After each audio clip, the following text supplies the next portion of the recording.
Donc le 10 avril, quand je suis licencié, j'ai ces deux sentiments en même temps de colère et de paix profonde. Et je dis au Seigneur, Seigneur, tu es sur la croix. Si tu veux que je te suive, dis-moi, je te suis. Bonjour, je m'appelle Olivier, donc j'ai 4 garçons, je suis marié avec Sophie. J'aime beaucoup aussi donc la musique, alors toutes sortes de musique, la musique classique, la musique pop, le rock, le jazz, voilà. Et je suis aussi chanteur et musicien aujourd'hui. Donc en 2018, je travaille dans l'automobile, voilà, je suis un peu par Mont et par Vaux, je vais dans différents pays, en Chine, en Estonie, en Allemagne, parce que c'est mon boulot. Et le 10 avril 2020, je suis licencié, voilà, en plein confinement. Et le 10 avril, c'est le jour du vendredi saint. J'avais 2 états d'âme. J'avais d'un côté une colère immense et en même temps une profonde paix parce que j'avais déjà 6 mois auparavant fait le choix intérieur en fait, de quitter cette société qui ne me correspondait plus. Et j'avais dit au Seigneur, écoute, si tu m'appelles à la louange, je veux bien le faire, mais il faut vraiment que tu m'appelles. Donc le 10 avril, quand je suis licencié, j'ai ces 2 sentiments en même temps de colère et de paix profonde et je dis au Seigneur, Seigneur, tu es sur la croix. Si tu veux que je te suive, dis-moi, je te suis. Ça a ouvert sûrement un chemin, parce que le Seigneur, ça je vais vous le dire à tous, quand vous criez vers le Seigneur, il vous entend et il vous ouvre des chemins après. Et il y a eu plusieurs signes, et j'ai reçu en fait le psaume 33 à plusieurs moments de mon licenciement. Donc je l'ai reçu le jour de l'entretien préalable de licenciement. Donc je bénirai le Seigneur en tout temps, sa louange sans cesse à mes lèvres, je me glorifierai dans le Seigneur, que les pauvres m'entendent et soient en fête. Le 11 juillet, qui est le jour de mon anniversaire, j'ai ma sœur Marie qui m'appelle, elle me dit « Oliver, je t'appelle parce que j'ai une parole pour toi, le Seigneur t'appelle à faire de la louange. » Et je te dis, mais pourquoi tu me dis ça? Il dit, lis les textes du jour. Et le psaume du jour du 11 juillet, c'est le psaume 33.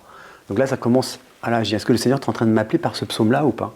Et l'évangile, c'est qu'il quittera son père et sa mère, ses frères et ses sœurs pour servir le royaume des cieux. Et le jour où je quitte ma boîte, où voilà, c'est fini, on signe un contrat, voilà. Et en fait, c'est encore le psaume du 33 qui tombe ce jour-là. Donc il y a ces signes-là qui ont été tangibles et j'ai quand même demandé une confirmation en septembre à un groupe de prière du chemin neuf.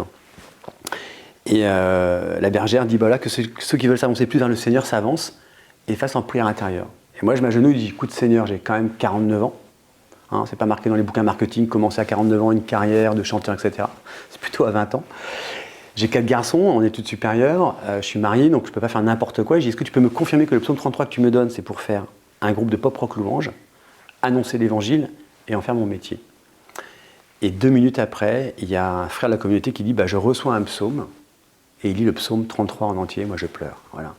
Donc ça a vraiment été des signes que le Seigneur m'a accompagné avec délicatesse, en me laissant vraiment la pleine liberté de choisir ou pas, parce qu'on peut toujours remettre en doute. Hein.